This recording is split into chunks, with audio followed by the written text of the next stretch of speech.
Tonight, we're looking back at an event that literally tore a hole in the sky and left scars that are still felt across the world. This is the story of Pan Am Flight 103 and the search for truth that followed. The date itself just hangs in the air, doesn't it? December 21st, 1988. Just a few days before Christmas, a time that's supposed to be about family and coming home. Just think about that for a second. That fragile, razor-thin line between one moment and the next. High above the clouds, hundreds of people are in that last unknowing moment of peace, totally unaware of what's about to be stolen from them. And our story really begins not up in the air, but down on the ground, in a small town in Scotland that was about to be caught in the middle of it all. So you have Pan Am Flight 103. It's just a routine flight heading across the Atlantic. But for the people on board, it was anything but routine.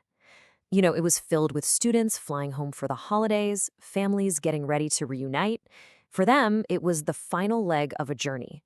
Just another plane passing over the quiet town of Lockerbie. And down there in Lockerbie, it was just another Wednesday night. A woman named Shauna Black Harkness, for example, she was out delivering Christmas presents.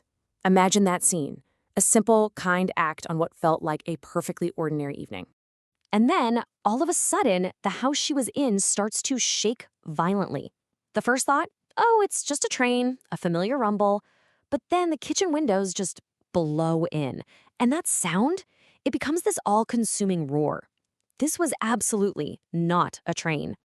When she finally stepped outside, the world she knew was gone. It was a complete nightmare. Her familiar streets were on fire. The air was filled with things that just shouldn't be there. Pieces of an airplane, open suitcases, passports, raining from the sky. When it was all over, 270 lives were gone. All 259 men, women, and children on the plane. And on the ground, 11 residents of Lockerbie, killed right in their own homes.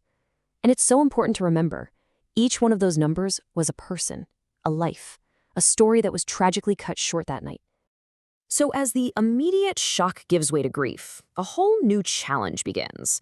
The focus has to shift from the human tragedy on the ground to this massive, sprawling mystery scattered across the countryside. I mean, really think about that. That was the question investigators were facing. The debris field was enormous, over 800 square miles. It's like trying to find one specific grain of sand on a beach. It seemed completely impossible. But pretty quickly, one thing became terrifyingly clear. This wasn't some kind of mechanical failure or a tragic accident. No, this was a deliberate act. It was a terrorist attack. And that realization kicked off one of the most complex criminal investigations the world had ever seen. The investigators had to be unbelievably methodical. So first, they start analyzing the debris, mapping out blast patterns to figure out exactly where on the plane the bomb was. They narrow it down to the forward cargo hold. And that leads them to this tiny, almost microscopic piece of a circuit board. It was from the bomb's timer, and it was no bigger than your fingernail. That one tiny fragment, that little piece of plastic and metal, was about to blow the entire investigation wide open.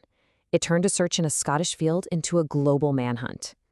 And the trail it left was incredible. The search starts in Scotland in '88. That fragment is eventually traced to a Swiss company that made the timer. From there, clues pop up in Germany. And step by step, over the next 3 years, all of these puzzle pieces start to connect, and they form a clear trail, one that led directly to Libya.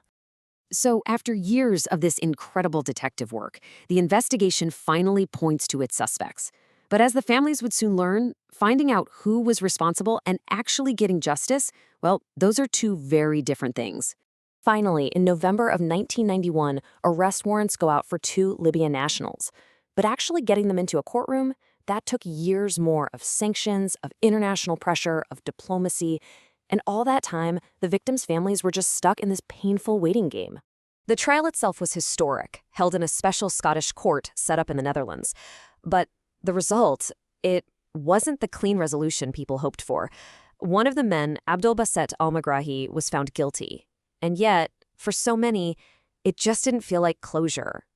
Critics, and even some of the families, pointed to holes in the case, arguing the full story of who ordered this attack has never, ever been told. And that really says it all, doesn't it? For the families of Pan Am 103, The verdict wasn't the end of the road. It was just one more step in a journey that continues to this day. Their fight for the complete truth, it carried on long after that courtroom went silent.